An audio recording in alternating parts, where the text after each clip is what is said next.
Di planuhan sa Dakbayan sa Talisay karon nga himuong isolation facility ang usa ka pension house sa Dakbayan. Si Lian Sinpulan sa report.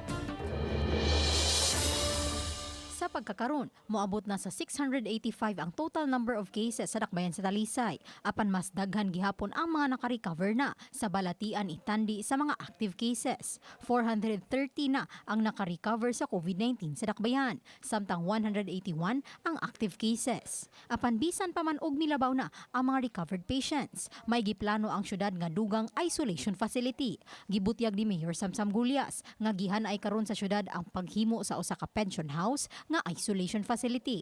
Hinuon may kategorya silang gibasihan kung kinsa lang ang mamahimong ipahilo na nga mga pasyente niini. Among giplano na we are in negotiation na of a new facility na ibutang dito ang ato ang mga actually among categorize as with comorbidities, postpartum.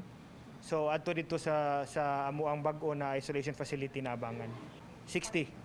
Gidugang usab sa mayor nga eksklusibong abangan ang tibuok pension house. May mga protocols na usab silang giandam aron hapsay nga mapaubo sa quarantine ang mga pasyente sa maong isolation facility. May mga nurses usab nga moatiman sa mga pasyente, matod sa mayor, ug ubang mga trabahante aron moatiman alang sa ilang mga panginahanglan. We're still in negotiation now, but August 1 hopefully mag-start na. We're setting up protocols especially sa basura.